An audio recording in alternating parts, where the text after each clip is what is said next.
bisa muncul di Taman Eden untuk menggoda Adam dan Hawa, maka iblis juga bisa muncul di surga untuk menggugat Allah supaya Allah bisa mengulurkan tangannya dan menghancurkan kehidupan daripada anak-anak Tuhan. Jadi di sini kita lihat, ternyata iblis itu cemburu dengan orang-orang yang berhasil di dalam Tuhan maupun juga orang-orang yang berhasil di lingkungan-lingkungan sekuler.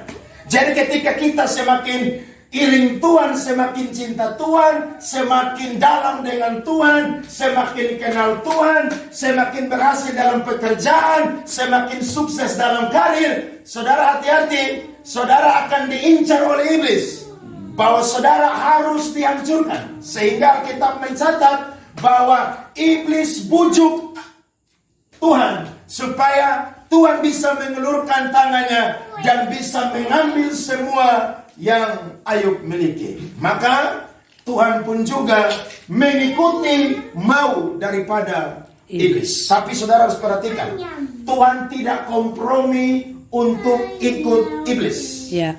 Tapi di sini ada dua niat, tapi ada dalam satu peristiwa. Niatnya iblis adalah ingin menghancurkan Ayub, tapi niat daripada Allah adalah untuk memurnikan iman atau kesalehan daripada Ayub. Jadi ada dua niat dalam satu peristiwa. Amin, saudara-saudara. Nah, kalau kita belajar firman Tuhan, saudara, ternyata Ayub ini orang yang sangat luar biasa. Ketika dia kehilangan banyak hal, justru dia adalah orang yang tetap bertekun dalam kesalehan. Kalau saudara baca di pasal 1, ada 4 kejadian yang jadi atau terjadi dalam satu hari yang silih berganti. Alkitab mencatat yang pertama, ketika lembu sapi sedang membajak dan keledai-keledai sedang makan rumput, maka tiba-tiba orang-orang Sheba datang dan merampas itu binatang, sehingga ada satu hamba yang lolos dan pergi lapor Ayub. Ketika dia habis lapor Ayub, maka hamba yang kedua datang lagi, berkata bahwa kambing domba sedang makan rumput, tapi tiba-tiba api ini, saudara, dari langit sambar semua itu kambing domba sehingga binatang semua mati terbakar.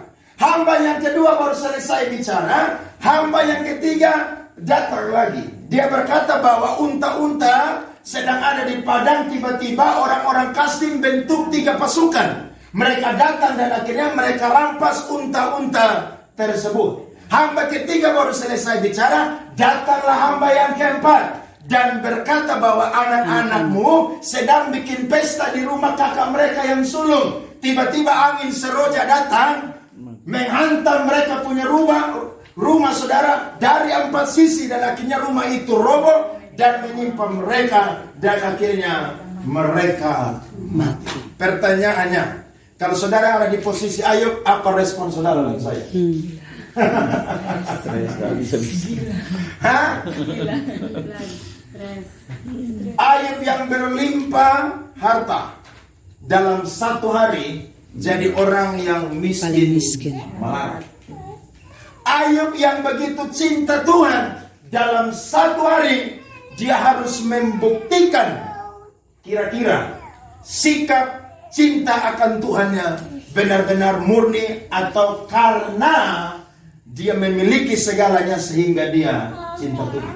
Saya baca satu buku dan itu buku berkata begini, iblis itu tidak percaya saya dan saudara itu cinta Tuhan. Iblis tidak percaya. Kenapa? Karena iblis tahu manusia akan cinta Tuhan kalau manusia minta sesuatu dari Tuhan dan dia dapat. Tapi kalau dia minta sesuatu dari Tuhan dan dia tidak dapat, dia tidak akan cinta Tuhan. Jadi bagi iblis, manusia bilang Jesus I love you tuh omong kosong. Omong kosong. Kenapa? Karena manusia akan cinta Tuhan ketika dia punya segala-galanya. Tapi coba kalau yang dia punya itu hilang, masihkah dia mencintai Tuhan atau tidak, saudara?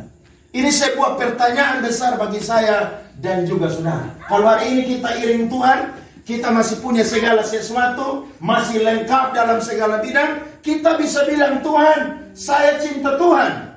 Tapi coba semua hilang seperti Ayub, saya yakin belum tentu saya dan saudara tetap bertekun di dalam kesalehan.